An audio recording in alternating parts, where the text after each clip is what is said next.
बिहार की राजधानी पटना और पटना में भी बुलडोजर चलने लगा है। जी हाँ, सही सुने आपने, पटना में भी बुलडोजर चलने लगा है। यूपी के बाद में जिस तरीके से बाबा के बुलडोजर यूपी में चल रहा था, उसी तरीके से अब बिहार में भी नीतीश कुमार का बुलडोजर चलने लगा है।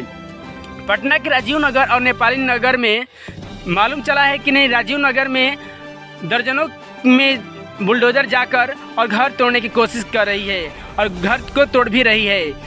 और जब घर तोड़ने गए बुलडोजर ने तो वहाँ पर पत्थरबाजी होने लगा और पुलिसकर्मियों वहाँ पर पहुँच गए और पहुँचने के बाद छत के ऊपर से घर वालों के द्वारा पत्थरबाजी होने लगा। पत्थरबाजी होते होते अब वहाँ पर सारे पुलिसकर्मी पहुँचे। पुलिसकर्मी पहुँचने के बाद फायरिंग भी हुआ, हवाई फायरिंग भी हुआ और उसके डर से अब धीरे धीरे होते गया।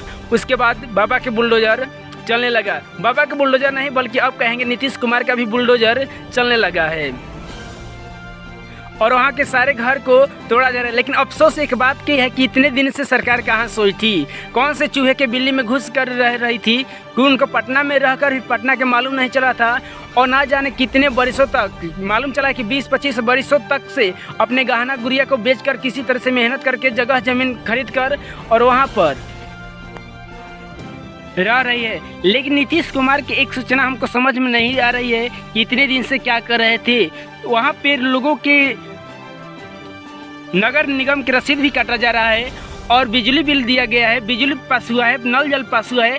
सारी सुविधा देने के बाद में भी वहाँ पर रोड भी दिया गया है। ये सारी सुविधा देने के बाद में एक बार नीतीश कुमार के दिमाग में कैसे ये बात आ गया कि इस घर को तोड़ना है। मैं इस बात को जानना चाहता हूँ और सबसे मैं पूछना चाहता हूँ कि कौन सा सिस्टम है आप लोगों का कि जो बरसों ले लोग रह रहे हैं वहाँ पर, एक बैग उनको सूचना दे रहे हैं कि आज आपको घर को हटा लेना है और कहीं छोड़कर चले जाना है।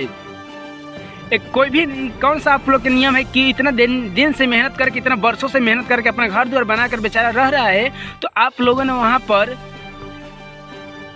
बिजली बिल दी, नगर निगम के रसीद भी काट रहे हैं। सारी सुविधा देने के बाद में अब कैसे आपको रसीद में आ गया कि यहाँ पर से आपको घर को हटा लेना है। अब वो बेचारा लोग कहाँ जाएंगे, किसी का वहीं सहारा होगा, किसी वहीं पर रह रहा होगा, तो अब वहाँ पर क्या करेगा, लोग कहाँ जाएगा। मैं जानना चाहता हूँ सरकार से और मैं जानना चाहता हूँ इन सब नियमों के कारण।